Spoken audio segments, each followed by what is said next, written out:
Le bel esprit. Oh oui.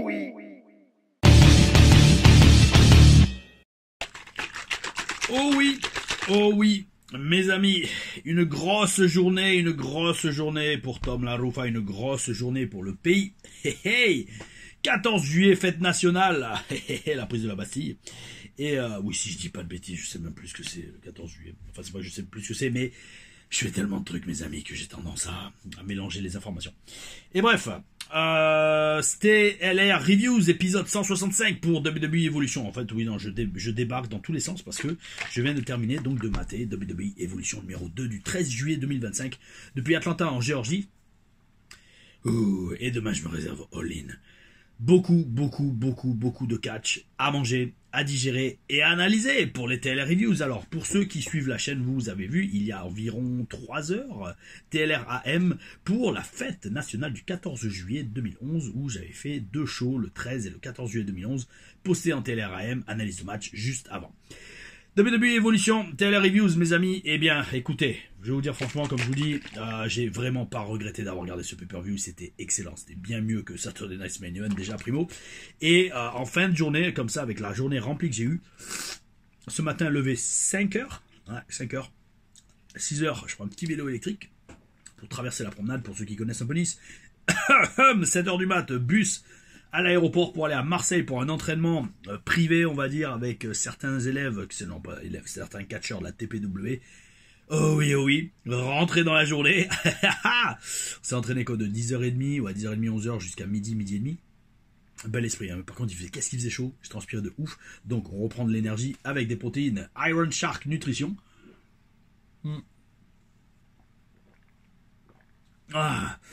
Protéines et crème de riz, code Bel Esprit 10 pour avoir 10% de réduction sur votre commande.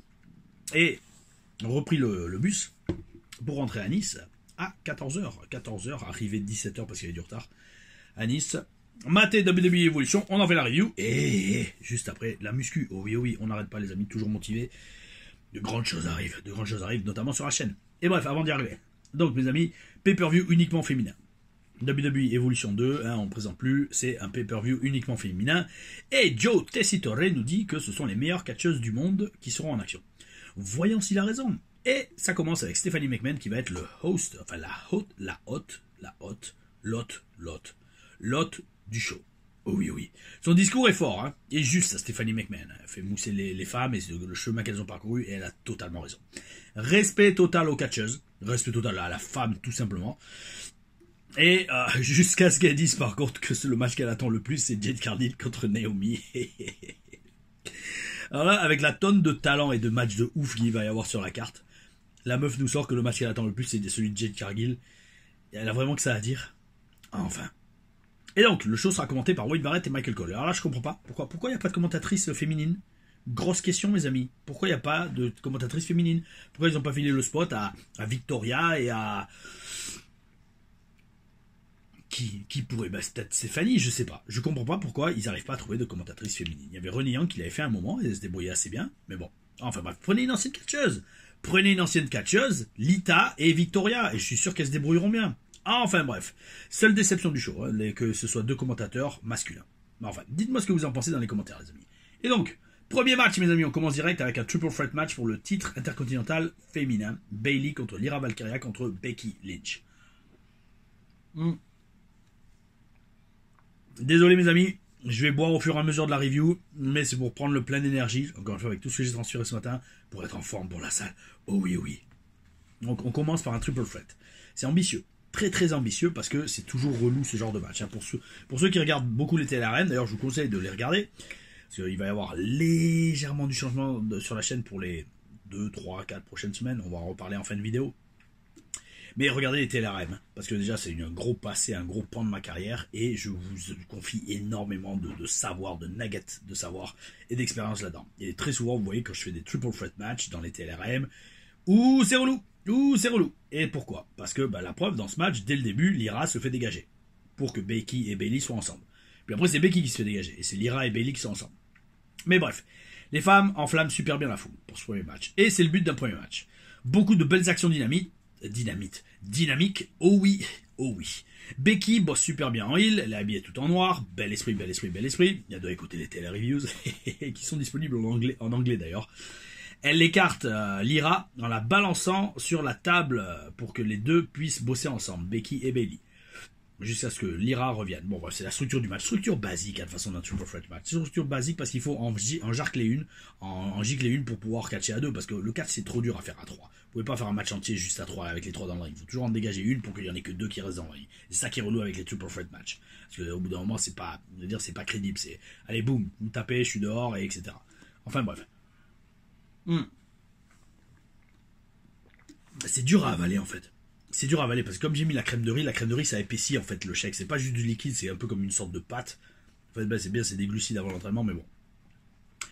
Match au final qui est franchement magnifique. Magnifique parce qu'il y a de l'action non-stop. La seule façon d'avoir un vrai bon triple threat match, c'est de l'action non-stop, il n'y a pas de secret. Bravo aux femmes de ce match, c'est un super opener. Chaque compétitrice veut vraiment gagner le match et ça se sent dans leurs actions et dans l'histoire qu'elles racontent. En fait, avec ce match, elles participent à continuer à construire le titre intercontinental. C'est franchement superbe. En fait, c'est comme à l'ancienne. Vous savez, j'analyse moi toujours les shows de catch et je me rends compte que c'est comme à l'ancienne où en fait le titre intercontinental dans les années 90, quand il y avait que le titre masculin, c'était en fait le titre des workers, le titre des catcheurs en fait, des vrais catcheurs, c'est-à-dire ceux qui catchaient techniquement dans le ring, des Bret Hart, des Shawn Michaels, des Mr. Perfect, des Razor Ramon, etc. Et le titre mondial avait un style un peu plus lent. Ouh oui, le retour d'Hero. Les amis, ouh là là là là, pour la fin des TLR Reviews, en tout cas pour un moment, le retour d'Hero. Oh oui, des TLR Reviews, dédicaces à Crasbiz. Et donc, le titre mondial, à l'époque, ça avait un style un peu plus lent de main eventer. Et le titre intercontinental était le titre des vrais bosseurs, des workers, comme on dit. Et donc, ça s'est senti superbement dans ce match. Bel esprit, bel esprit, bel esprit. Le titre intercontinental est construit de ouf. Et Becky conserve dans un superbe match et avec un finish encore plus incroyable. Bel esprit, énorme. Superbe opener pour un pay-per-view qui s'annonce vraiment, oh oui, bel esprit. Ensuite, on a le NXT Women's Championship match entre Jordynne Grace et Jessie Jane. Alors, deux catcheuses auxquelles je suis pas trop habitué. Jessie Jane, je l'ai vu plusieurs fois quand je faisais des reviews d'NXT. Jordynne Grace, de temps en temps, je l'ai vu passer pareil. Mais pas vraiment de grosses affinités avec leur personnage ou leur style de catch, donc découvrons. D'ailleurs, découvrons aussi l'arbitre de ce match, qui a plus buzzé que le match en lui-même sur Internet. Cette arbitre blonde qui est à NXT, il y a tout le monde qui a flashé sur elle. Ça commence à 300 à l'heure. Et je sens qu'elles vont pas avoir autant de temps que la plupart des autres matchs, vu la structure surtout du début du match. Il y a de belles actions, et un très bon match au final, et Blake Monroe à la fin attaque Grace et lui coûte sa chance au titre NXT. Jane conserve, et Jordynne a bien brillé dans ce match, franchement bel esprit, ça va, c'était un bon petit deuxième match. Il n'y a pas besoin de faire beaucoup dans un deuxième match, vous continuez à lancer le show, mais vous n'êtes pas là pour voler la vedette au main event ou alors aux grosses stars du show. Parlant d'action et de belles actions, il s'en est suivi le WWE Tag Team Championship match entre les Kabuki Warriors, Zarya et Sol Ruka, Alexa Bliss et Charlotte et Roxanne et Raquel. Alors, toutes les catcheuses brillent à leur juste valeur dans ce match, mais ça reste quand même un match bizarre. Parce qu'en fait, on sent que je pense que les connaisseurs de l'audience de la chaîne, vous avez remarqué qu'en fait, les catcheuses, elles sont obligées de se jeter dans le coin de leurs adversaires quand elles vendent des grosses prises pour que les relais soient passés convenablement. C'est une structure bizarre. Les matchs comme ça, les matchs par équipe à 4 coins, c'est toujours bizarre. En attendant, c'est un gros match. L'énergie des Kabuki Warriors est contagieuse. Charlotte et Bliss, en vétéran de la WWE, sont ultra over. Bel esprit, surtout Charlotte, parce que c'est sa hometown, si je dis pas de bêtises. Le Judgment Day, ils bossent très bien en heel, d'ailleurs, c'est les seuls heels vraiment du match. Et Sol Ruka et Zarya sont les ovnis dans le match. C'est un peu la carte joker, les ovnis. Et Raquel conserve les titres pour le Judgment Day. Elle apprend petit à petit à bosser en big girl, comme lui a conseillé fortement Kevin Nash dans un de ses récents podcasts. Après, on a un match que j'attendais pas vraiment, mais au final, alors hop, voilà, comme ça, un match que j'attendais pas vraiment, mais qui a rendu superbement bien. Le WWE Championship match entre Trish Stratus et Tiffany Stratton. Alors là, il faut m'expliquer. What the fuck? Trish Stratus, elle vieillit pas. Comment tu fais, amiga? S'il te plaît, dis-le-moi.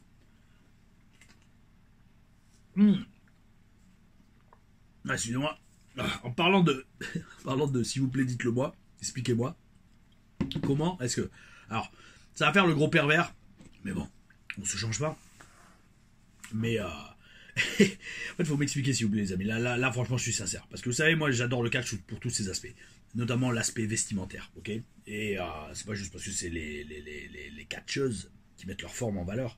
Même pour les mecs, hein, j'étudie beaucoup les tenues des catcheurs masculins, quoi. Là, en fait, il faut m'expliquer comment la tenue de Tiffany Stratton n'explose pas à la moindre prise de contact. C'est même plus un décolleté qu'elle a, en fait. C'est franchement même plus un décolleté. Hein. Je comprends pas. Je comprends pas comment, dès que la meuf lève les bras, il n'y a pas tout qui sort. Je sais pas, désolé, hein, désolé, mais c'est le premier truc que je remarque. Et je sais que, bande de petits coquinous, je suis pas le seul. Et donc, d'ailleurs, par rapport à ça, j'en parlais avec Mila en Italie ce week-end, que vous pourrez retrouver ce week-end également à Béziers au show des arènes. Ça va être un très très très gros show, mes amis, avec PJ Black, Evan Bourne, Eugene, Ultimo Dragon et Mickey James. Ah ou Tom Larufa, Mila Smith, Johnny Storm aussi, je crois, l'anglais. Et donc bref, tout ça pour vous dire. Avec Milan, on en parlait ce week-end en Italie, et elle me parlait qu'il y a du scotch pour certaines tenues qui maintient tout en place, qui permet de ne pas avoir d'accident pendant le match. Mais quand même, fuck. Tiffany, on sait tous qu'elle est très très très très très mignonne et très attirante, mais quand même. En fait, à ce moment-là, à ce niveau-là, on en est presque à se demander, meuf, pourquoi tu mets pas littéralement un bikini en fait à ce niveau-là. Si tu veux autant montrer tes formes, ça sert à rien de mettre un décolleté qui descend aussi bas. Enfin bref, en tout cas, hey, franchement, alors le match commence. Trish, dès le début, elle se débrouille bien mieux que Goldberg la veille. Ah, elle m'a fait rêver, Trish. Trish dans ce match, bon attention, Tiffany est excellente également, elle a les instantes catcheuses et tout, c'est bel esprit, mais Tiffany, elle est agressive, elle bosse presque en heel d'ailleurs dans ce match. Pourquoi? Parce que Trish est excellente. D'ailleurs, en parlant de ça, Tiffany, je pense qu'elle sera bien meilleure en heel. Hein. Vivement qu'elle tourne heel, parce qu'en babyface, il y a quelque chose qui cloche avec Tiffany Stratton. On sent qu'elle est imbue de sa personne dans son personnage. Et il faut qu'elle passe heel, parce que ce sera mieux pour sa carrière. D'ailleurs, en parlant de heel, elle bosse très très bien pour Trish, et elle chute bien pour bien la faire mousser. Et c'est le rôle d'un heel, de faire mousser le babyface en chutant. Alors, encore une fois, Tiffany n'est pas officiellement heel dans ce match, mais elle bosse très bien. Elles ont une superbe dynamique ensemble. Et je redis, Trish est franchement incroyable dans ce match. Hein. Elle est presque aussi bonne, voire meilleure qu'à l'époque, hein, quand elle était plus jeune. Un truc de ouf. Elle ne loupe aucune beat, comme on dit. Elle a toujours le rythme en elle. Elle suit superbement le niveau cardio. Elle place même un moonsault. Yo, les amis, elle a 49 ans. Elle a presque 50 ans. Alors déjà qu'en plus physiquement, elle est énorme, mais c'est une légende cette meuf. Trish Stratus, c'est une légende, hein, je vous le dis, une légende du business. Hein. Elle est forcément dans le Mount Rushmore des meilleures catcheuses de l'histoire, hein, totalement. Tiffany conserve, mais Trish n'a vraiment aucun regret à avoir. Elle n'a pas démérité du tout. À 50 ans, à 49 ans, bravo. Elle a sorti une meilleure performance que la plupart des catcheuses indie qui sont 2 fois plus jeunes qu'elle. Et je pèse mes mots. Si vous êtes une catcheuse qui est 2 fois plus jeune que Trish Stratus et elle fait mieux que vous à 49 ans, c'est qu'il y a un problème, posez-vous les bonnes questions. Soit vous entraînez pas assez, soit vous entraînez pas avec les bonnes personnes, donc il fallait être ce matin à Marseille, et ou alors je sais pas, vous n'êtes pas en bonne condition physique, je sais pas, mais il faut faire quelque chose, hein, parce que quand Trish Stratus sort des matchs comme ça à 49 ans, même moi ça me laisserait voir. Mais pourquoi ça change? Pourquoi il y a la couleur qui change? Ouh, c'est relou. No Holds Barred match entre Jade Cargill et Naomi avec un special guest referee Bianca Belair. Alors tiens, bizarre, Jade ne fait plus de cosplay de Storm dans les X-Men. Qu'est-ce qui se passe? Elle veut plus utiliser la WWE pour décrocher ce rôle au cinéma? D'ailleurs, en plus, j'ai percuté que son surnom de The Storm is Coming, c'est totalement un rip-off de justement Storm dans les X-Men. Je viens de percuter. Des fois, je suis un peu lent, surtout par rapport à des catcheuses ou des catcheurs qui ne transpirent pas la passion. Comme moi, ou comme plein d'autres personnes à la WWE. On sent que Jade veut augmenter également sa connexion avec la foule, parce qu'entre chaque prise, elle se fait mousser. Elle regarde la foule, elle fait « Ouais, applaudissez-moi !» Alors ok, d'accord, c'est bien, elle y met du sien. Mais ça manque d'authenticité. Oh oui, ça manque d'authenticité. Les 2 catcheuses se rendent bien dans la gueule, bel esprit, mais c'est encore une fois Naomi qui guide et qui gère le match tout seul. Jade Cargill, elle place juste ses prises quand il le faut, et le finish d'ailleurs est relativement plat au niveau de la réaction de la foule. Je ne sais pas si vous êtes d'accord avec moi, moi je l'ai senti, la foule a été un peu plate. Pourquoi? Parce qu'en fait, Naomi, elle est tellement bonne dans son rôle de heel que personne ne veut la voir perdre en fait. Et enfin moi en tout cas j'en fais partie. On sent la passion de Naomi et elle est tellement forte dans son rôle que la voir perdre contre Jade Cargill, on sent encore une fois qu'on essaye de nous enfoncer Jade Cargill dans la gorge. Là encore, que Jade Cargill passe heel et se fasse détester. Et là, ça sera plus sérieux. Oh oui, oh oui. Aucune mention d'ailleurs pour Bianca Belair en fait, hein, parce qu'elle a été même pas utilisée du match quasiment. Totalement, vous aurez mis n'importe quel autre arbitre, ça aurait été pareil. Enfin, je sais pas, arrêtez-moi si je me trompe, mais j'ai rien vu, aucun spot où vraiment on l'a mis en avant Bianca Belair. Donc quel est l'intérêt de la mettre là? Je sais pas. Dites-le moi dans les commentaires si j'ai loupé quelque chose. En parlant de quelque chose que j'ai loupé, le Battle Royal. Alors c'est le match donc qui commence avec toutes les catcheuses dans le ring avec plein d'entrées. En fait j'ai zappé ce match. Pourquoi? Parce que en fait, c'est un Battle Royal et ce jet de partie au troisième corde, il y a des spots, ok, des spots nostalgie, des spots un peu comédie, cool, d'accord. Bon bref, je suis allé jusqu'à la fin du match et les 3 dernières étaient Lash Legend, Nia Jax et Stephanie Vaquer avec la vainqueuse qui catchera à Clash in Paris. Nia Jax est éliminée et c'est Stephanie Vaquer qui l'emporte et donc qui catchera à Paris. Bravo à elle, elle est vraiment excellente dans le ring. Et enfin mes amis, on en arrive au main event, le World Championship match entre Io Sky et Rhea Ripley, le match qu'on attendait beaucoup, énormément mes amis. Et le main event donc est là. On sent tout de suite que c'est le rythme d'un main event. Pourquoi? Parce que c'est beaucoup plus lent. C'est beaucoup plus lent, on prend notre temps et on fait vraiment tout mousser. Bel esprit. En parlant de mousser, Rhea Ripley mousse bien parce qu'elle domine le match de limite de A jusqu'à Z. Shaker terminé mes amis. Oh oui oui, et review également bientôt terminé. Oh. Rhea Ripley comme je vous le disais, elle domine le match. Elle détruit Io Sky. Mais c'est logique étant donné qu'elle la dépasse presque de 2 têtes. Alors, on sent quand même que Rhea se rapproche du dark side, du côté obscur de la force. Quand à un moment elle aurait dû gagner le match, il n'y a pas l'arbitre dans le ring, elle s'est fait assommer et donc il n'y a personne pour faire le tomber. Et là elle commence à péter un câble et à littéralement détruire Io Sky. Détruire Io Sky comme petite Mishka essaie de détruire la porte. J'espère qu'elle ne détruit pas la peinture qu'il y a sur la porte. De moi en égyptien. Le temps que je termine la review, un peu de patience ma petite Mich.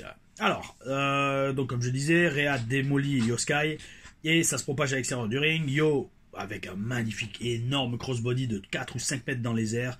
Le timing du retour de l'arbitre dans le ring est magnifique. Quand elle revient, on y croit tous. Le faux finish est excellent. La foule y croit et n'en revient pas alors c'était qui faisait le tomber? C'était Io qui faisait un tomber sur Rhea. Je monte un peu la lumière. Tout est en direct. Là c'est à l'ancienne pour cette télé-reviews.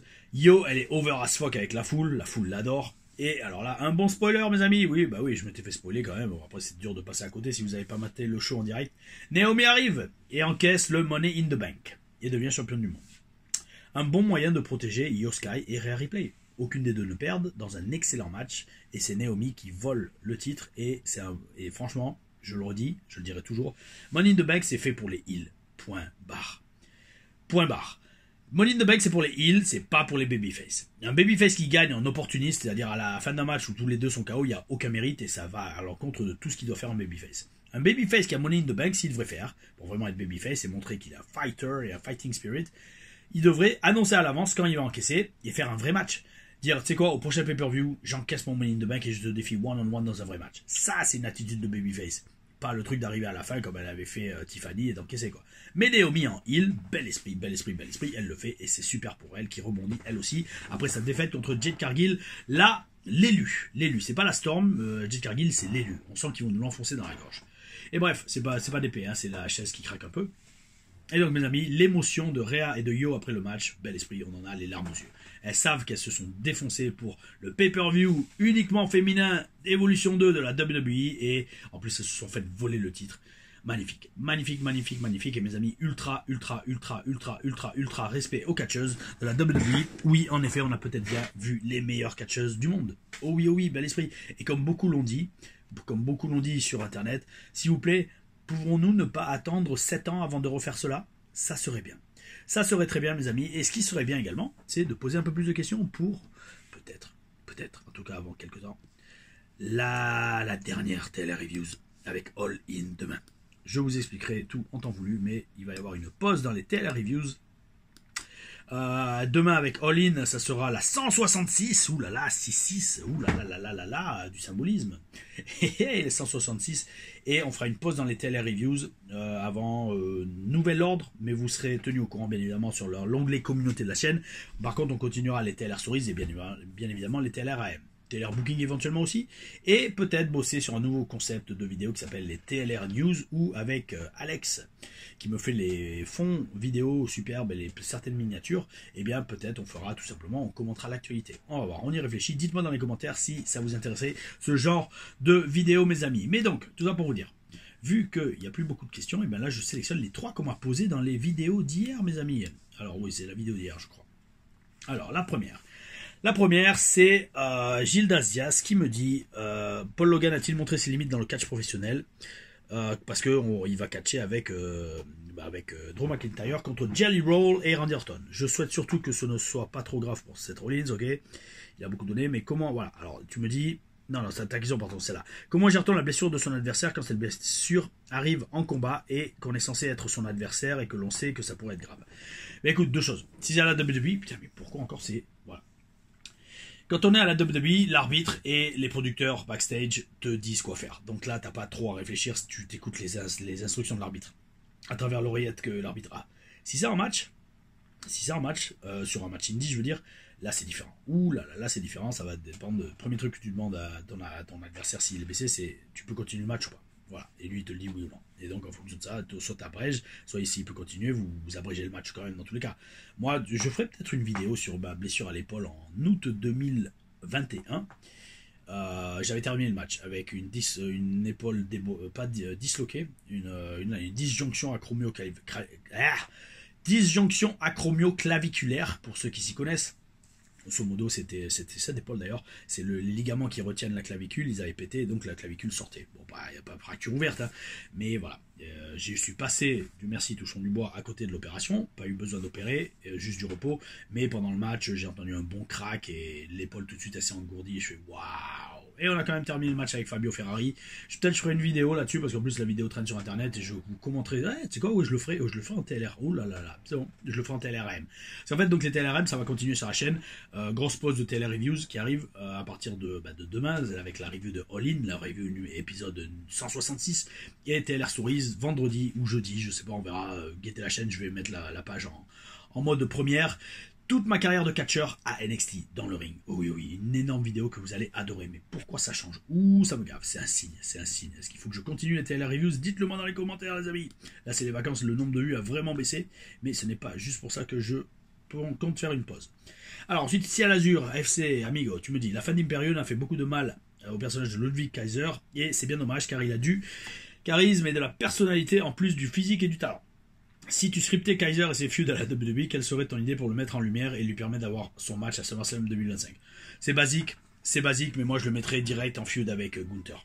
Gunther perd le titre, ou alors il fait perdre le titre à Gunther et vous faites une feud Gunther contre Ludwig Kaiser. Je sais pas si ça a déjà été fait, mais c'est ce que je ferais. Pour lui donner vraiment une identité propre et sortir soit grandi, soit complètement fou avec une nouvelle vibe de cette feud. Et après, partie de là, en faire, peut-être, je sais pas, il a une bonne tête de psychopathe, alors faire un psychopathe, ou alors, mais moi je suis très old school, le mec il est allemand, jouer sur ça, jouer sur, je sais pas, la fierté allemande, je sais pas, jouer sur le côté allemand du mec, pourquoi aller chercher midi à 14h et le mec t'as un allemand qui a une gueule, encore une fois, et qui est une fils de légende, et qui sait catcher, qui a un physique, mets-lui un gros drapeau allemand quand il arrive, et voilà quoi, bon après je vais pas dire... On va pas aller jusque loin, faites pas une reproduction de la Deuxième Guerre mondiale, hein, avec le côté allemand, quand même pas, mais jouer sur ça en fait, jouer sur ça. Là, c'est de la hit facile, on va dire. Mais dans tous les cas, peu importe. Je veux dire, je redis, il faut pas chercher midi à 14h. C'est comme, vous le verrez, les amis, vous le verrez dans la TLR Stories, ma carrière dans le ring à NXT. Ils avaient Marcus, un Français qui avait une gueule et qui savait parler, qui savait assez bien catcher. Le mec, ils le font crâne rasé fou. Ils veulent en faire un monstre à la Sid Vicious, oncle fétide. Des fois, le booking. Ah oh. Et dernière question, mes amis. Alors, bonjour Tom, c'est Alexandre Tarakjian qui est souvent dans 2116, qui souvent d'ailleurs participe souvent sur les lives. D'ailleurs, ça fait longtemps que j'ai pas fait de live. Salut Tom, j'ai une question pour toi. J'aimerais bien savoir comment tu organiserais la suite pour Seth Rollins, vu qu'il est blessé, par rapport au booking que tu mettrais en avant, s'il y aurait des surprises, etc. Écoute, franchement, déjà faut voir alors, parce que j'ai commencé à lire des rumeurs comme quoi que cette blessure, elle est faible, c'est-à-dire genre elle n'est pas aussi grave que ce qu'ils nous ont fait croire. À voir. Mais le truc c'est que, bon, il va se faire opérer du genou, donc il va pas pouvoir trop voyager, mais je le garderai quand même toujours dans les storylines.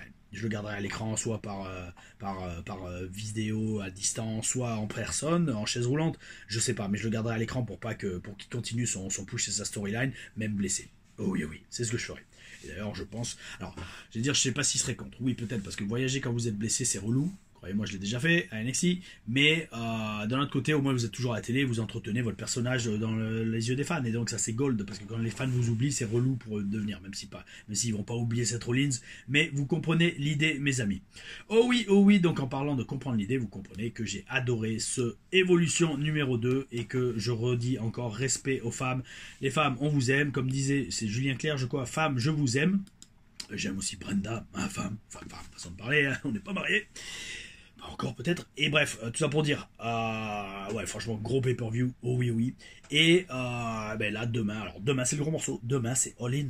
All In, alors qu'il a fait apparemment 4h30. Ouh là là, le catch qu'on va manger. Et c'est pour ça que justement, avec tout ce catch que j'ai mangé ces derniers jours, après la review, TLR Reviews de All In, il y aura une grosse pause dans les TLR Reviews qui reprendra. Et ben, il faudra suivre l'actualité de la chaîne, mes amis. C'est pour ça, abonnez-vous, likez, partagez, mettez la petite cloche et commentez, posez des questions dans les commentaires. Si je fais plus de review, j'y répondrai directement en réponse à vos commentaires.